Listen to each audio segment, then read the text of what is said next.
Hi, welcome to our channel. Let's make school simple. மறக்காம கீழே இருக்க சப்ஸ்கிரைப் பட்டனை சப்ஸ்கிரைப் பண்ண மறந்துடாதீங்க. இன்றைக்கு நாம் பார்க்கவிருக்கும் தலைப்பு வெப்பம். முதலில் வெப்பம் என்றால் என்னவென்று அறிய வேண்டும். வெப்பம் ஒரு விதமான சக்தியாகும்.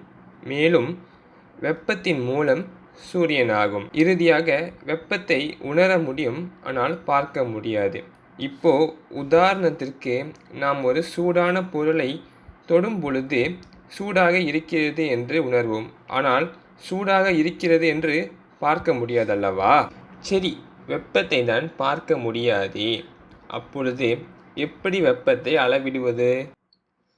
அதற்கு தான் வெப்பமானி இருக்கிறதே. ஏன் நாம் கைகளை கொண்டு வெப்பத்தை உணர்கிறோமே? இப்பொழுது சூடான பொருளை தொடும் பொழுது சூடாக இருக்கிறதும், குளிர்ச்சியான பொருளை தொடும் பொழுது குளிர்ச்சியாக இருக்கிறதும் தெரிகிறதே. எதற்கு வெப்பமானி பயன்படுத்த வேண்டும்? நாம் கைகளை கொண்டு சூடான பொருள்களை தொட்டால் கைகளில் காயம் ஏற்படும் அல்லவா? இதற்கு தான் வெப்பமானி தேவை. மேலும் வெப்பமானி வெப்பத்தை அளவெடுக்கும் ஒரு கருவி. வெப்பமணி பயன்படுத்தி அளவு எடுத்தால் எல்லோருக்கும் ஒரே அளவு வெப்பம்தான் காட்டும். சரி, வாங்க பார்க்கலாம் வெப்பமானியை கொண்டு அளவெடுக்க வேண்டும் என்று. நம் கண்களை A மற்றும் C பொசிஷனில் வைத்து பார்த்தால் அது தவறு. நம் கண்களை B பொசிஷனில் வைத்து பார்த்து அளவெடுப்பதுதான் சரியான வழிமுறை. இப்பொழுது நாம் எப்படி வெப்பம் பயணிக்கும் என்று அறிவோம். வெப்பம் சூடான பொருள்களிலிருந்து குளிர்ச்சியான பொருள்களுக்கு பயணம் செய்யும். வெப்பம் அப்படி பயணம் செய்யும் பொழுது சில மாற்றங்கள் ஏற்படும். உதாரணத்திற்கு, இரும்பு பொருள்கள் வெப்பம் இழக்கும் பொழுது சுருங்குகிறது.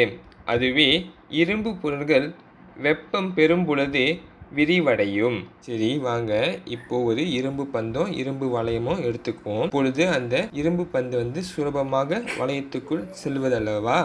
இப்பொழுது அந்த இரும்பு பந்தை நெருப்பில் வைப்போம். இப்பொழுது அந்த இரும்பு பந்து வளையத்துக்குள் மாட்டிக்கொள்ளுதல்லவா? இதற்கு காரணம் இரும்பு பந்து விரிவடைந்து உள்ளது. இப்போலேதான் வெப்பமானியில் உள்ள பாதரசமும். சுடுநீரில் வைக்கும் பொழுது பாதரசம் விரிவடைந்து வெப்பநிலையை 100 டிகிரி செல்சியஸ் என்று காட்டும்.